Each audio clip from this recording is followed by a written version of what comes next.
Sardinia, namely to suppress brigandage. They were saying it was to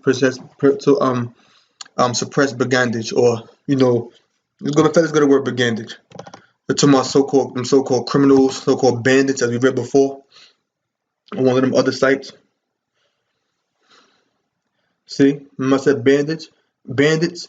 Brigandage refers to the life and practice of brigands, highway robbery, and plunder. A brigand is a person who usually lives in a gang and lives by pillage and robbery. The brigand is supposed to derive its name from the Old French brigand or brigand, which is a form of the Italian brigante or brigante maybe, and a regular or partisan soldier. Jump right down. Here's the point I wanted to get. The general context, the expulsion of 19 CE. Some words of the expulsion. Jump down. I'm gonna get right to the point. All right. There's a lot of good information here. All right. First, why were only the worshippers of ISIS punished while the entire Jewish or Israelite community was expelled? Most scholars, such as Smallwood and Barclay, argue that this was for the religious reasons. Barclay supports Dio Cassius's view that the Jews in Rome were converting too many people to the Jewish faith. See that? Thus, the Fulvia story indicates that foreign elements were becoming far too influential in Roman life for the taste of the Senate. The thing with Fulvia, it says, see Fulvia, I'm going to go right to the point. It said, remember, it said, there's a connection between the cases of Fulvia and Paulina, and it said that Fulvia was asked to provide purple for the religious temple at Jerusalem, probably suggested to Tiberius that the Jewish rascals were seeking to make her a temple prostitute, a practice. No, that's not what we read before, but that's a good one. I want to find a part with the Fulvia thing real quick. Here you go. Josephus recounts an incident whereby 4 Jewish rascals had apparently persuaded a noble Roman lady who had converted to Judaism, Fulvia, to provide purple and gold for the temple in Jerusalem, which they then took for themselves, whereupon Fulvia's husband, that's what we read about the Fulvia thing. So, when it said the thing with Fulvia, it says, and thus the Fulvia story indicates that foreign elements were becoming far too influential in Roman life for the taste of the Senate. So basically, foreign elements was becoming far too influential in Roman life because it said that woman had converted. Matter of fact, I didn't even read that part just now.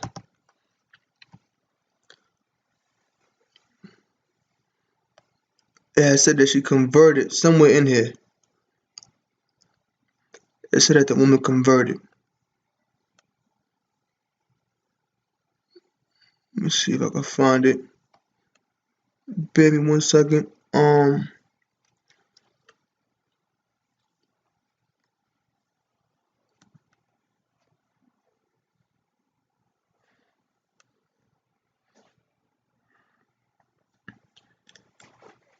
where was it at, man?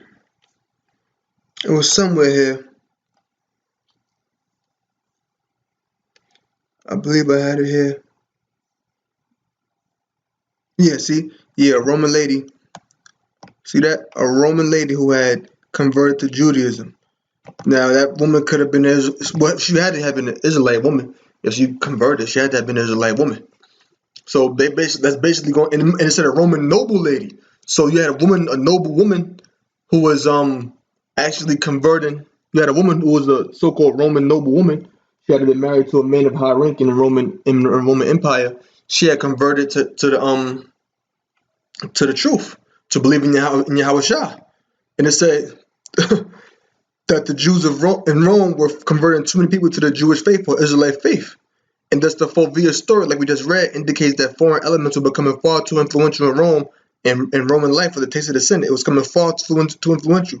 Can we read something like this? Oh, yes, we can. Acts 17 and 1. Now, when they had passed through Amphipolis and Apollonia, they came to Thessalonica, where was the synagogue of the Jews. And Paul, as his manner was, went in unto them, and 3 Sabbath days reasoned with them out of the scriptures, opening the legend that Yahweh Shah must needs have suffered and risen again from the dead, and that this Yahweh Shah must preach unto you is the anointed. And some of them believed and consorted with Paul and Silas, and of the devout Greeks a great multitude, and of chief women not a few. So you had chief women that was up in there, man, that was around there. You know what I mean? Like that woman we just read. But the Jews which believed not, moved with envy, took unto them certain lewd fellows of the base of sword, and gathered a company, and set all the city on an uproar, and assaulted the house of Jason, sought to bring them out to the people. And when they found them out, they drew Jason and certain brethren unto the rulers of the city, crying that these have turned the world upside down. These that have turned the world upside down are come thither also. And they was in Thessalonica. Okay? They was in Thessalonia, man. Alright? Check that out. Whom Jason had received, and these all do contrary to the decrees of Caesar, saying that there is another king, one Yahushua. See? So they was like, yo, man, they saying it's another king, that this guy named Yahushua is the king. Okay? They're saying that it's the king other than Caesar. In other words, what they was teaching was getting too what? Was getting too was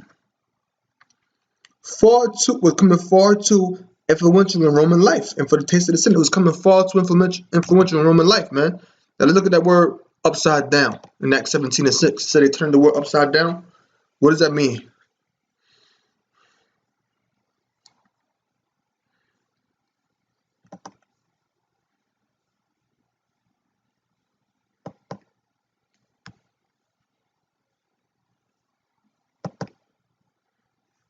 See, you didn't want to play, Satan don't want to play. But it's alright.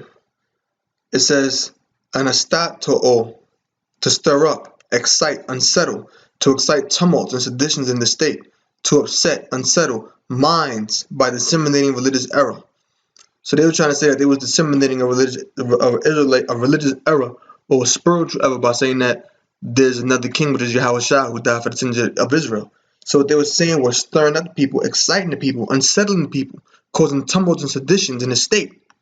Okay? You know what I'm saying? So come on, man.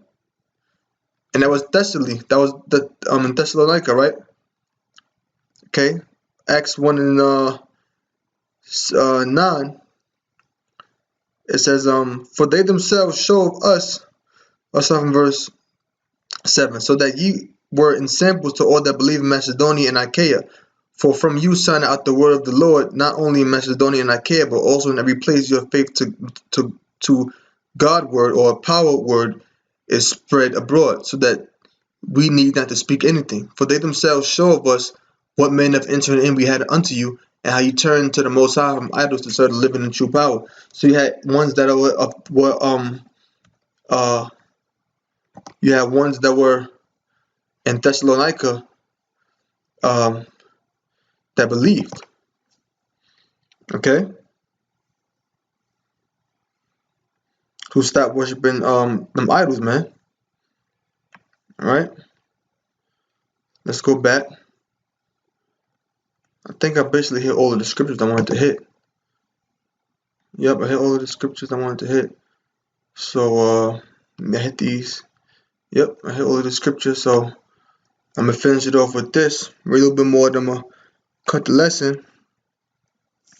The Romans had an ancestral fear of cultural invasion, just like these crackers now. They had a fear of it back then, they got a fear now. That's the reason why they don't want so-called Muslims coming over here. They want to so-called build up a wall and all of that. They got a fear of cultural invasion. That's when you got something called what's that thing called? It's called acculturation. That's basically when two cultures come in contact with one another, and one culture begins to cease, and they begin to adopt the culture of the dominating group. That's happened with the tribe of Gad. Like I said, there's a lot more information here. And some people, see, when you read here, it says, oh, Tacitus state, moreover, nowhere does Tacitus state that the Jews were expelled because they tried to proselytize. Who gives a hell what he said? The scripture just told you the reason why. So that had to have been the case. Because one scholar would say this, another scholar would say that. We go into the scriptures and we go into the history to combine together so we can find out the real reason why. And guess what? The same thing happening now. They don't want us out here teaching his word. The scriptures speak about going to the gates of the nobles in the book of Isaiah, right? All right, here's the point right here. See if I can find this.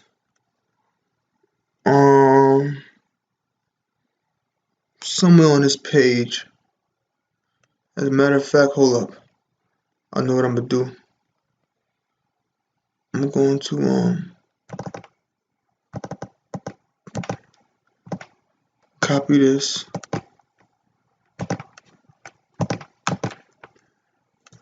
paste this here. Okay, because for some reason my keys ain't working and these little boxes appear no more.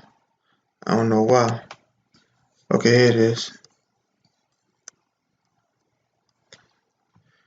It says I'm gonna jump to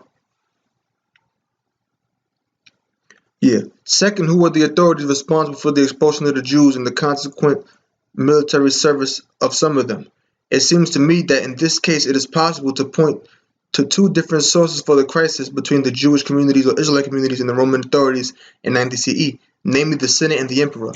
This would probably explain why the Jews as a group were expelled. The Senate was primarily responsible for the expulsion in 19 CE, since it seems that the senatorial class felt threatened by both the thriving proselytism of the Jewish community or Israelite community and by its values, as Dio Cassius writes.